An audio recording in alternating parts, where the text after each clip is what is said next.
Hello there, Internet.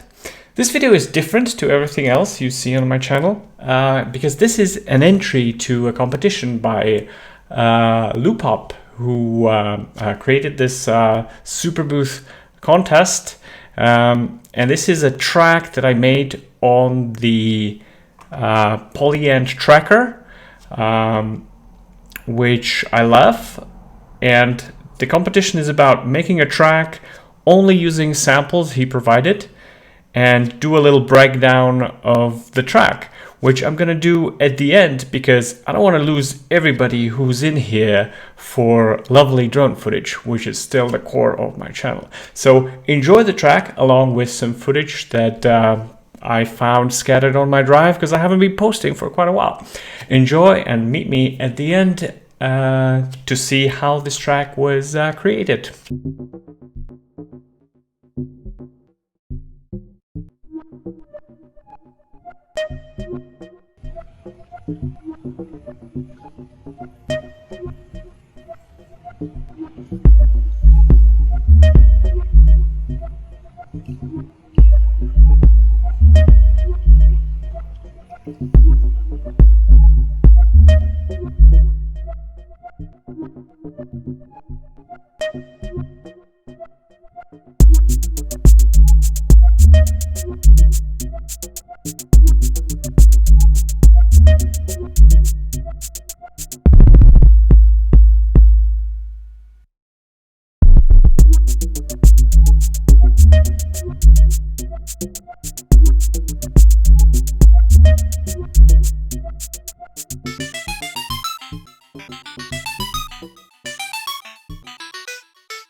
All right, that was the track. I hope you enjoyed it. It was recorded, the footage comes from a little visit to Berestdorfersee, which is a place not far from where I live, although you do have to cross 2 countries to get there. One of them being Poland, which is where this machine comes from. That's the polyend tracker. So I'm gonna just quickly run through how I set up the track. To be honest, I don't particularly like the track, but because it doesn't quite match the visuals, I would much rather go for something ambient, and definitely something I would use my Digitone for, which I haven't used in months. It's tragic, but I don't do music, as a full-time job or all that often, and it's just been sitting there, and I need to get back to it because I love the sounds that comes out of that box. But let's go back to the constraints of the competition. Just a few samples, sadly. So it's more leaned toward the percussive elements, very like dark and the tense. Let's think about that footage to be like the end of autumn, and now the dreary months of winter are coming, so that's why it has that tense tone. But I'm gonna let you download, whoever is interested in the polyend tracker project. I'm gonna link it down below. You can dissect it, but essentially nothing major. The whole thing is a setup for pattern number 24, yes, which has a thing I'm going to talk about, and that's, the tracker. I used to use a fast tracker back in the old days on a computer with a PC squeaker, so not even a sound card, and I loved it. And now we have these machines, and the thing is, it's not just a simple sample playback. It actually has instrument creation, so you can actually have an envelope, effects, and LFOs, which are really great. But what I'm gonna just dive on, maybe something interesting to people, is how arpeggios work on the polyend tracker. Sorry, polyend is a company. They make synths and stuff. The good part about these machines is that, unlike, for example, I'm looking at a Sony camera. So unlike Sony, who will release a product and then just forget about it and focus on the next thing. So if you want to use the latest and greatest, you gotta buy the next thing. These machines, companies like Polyend, the small companies, or Electron, they support the machine for a long period of time. And so this machine has gone through like 2 or 3 major firmware releases, and they're making it better. So one of the things that the latest one, version 1.2, came with was arpeggios. So how do they work? Well, it came gradually. The tracker works that it has 8 tracks, which can have multiple instruments per track, but each track will stop, it's monophonic. It will stop whatever's playing on that same track. The exception are MIDI tracks. So you can actually sequence external gear using the MIDI out port of the machine. And so for that, they also added MIDI chords. So you can play multiple notes at the same time on the same channel.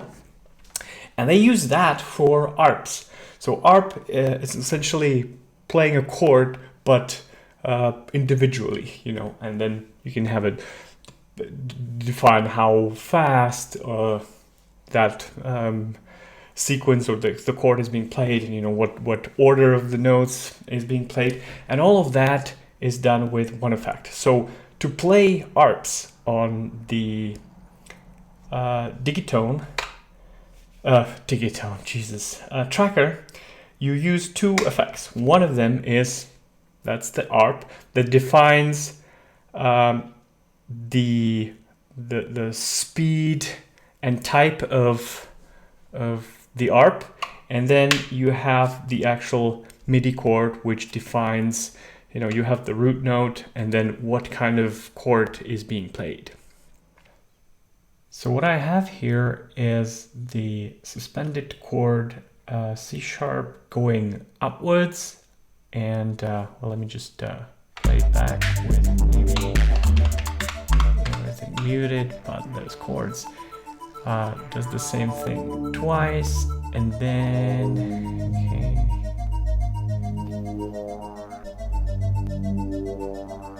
And then it goes faster downward at the end.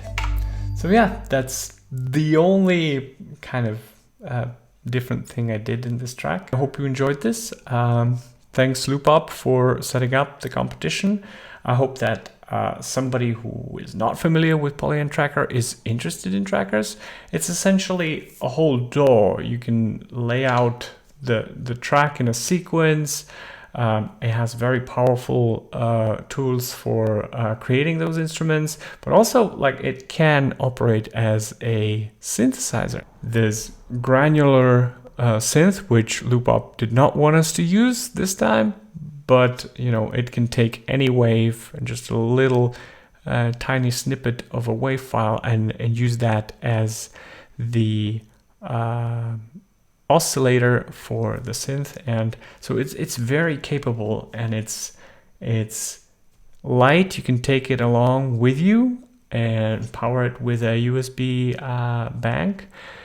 power bank. And I mostly like it, although the keys are not backlit. I like it to create, and the buttons are a little bit clicky, so my wife sometimes does not appreciate, but I like setting up some tracks in bed before I go to sleep. So it's a beautiful track. It's a beautiful machine. Anyway, take care guys. Bye bye.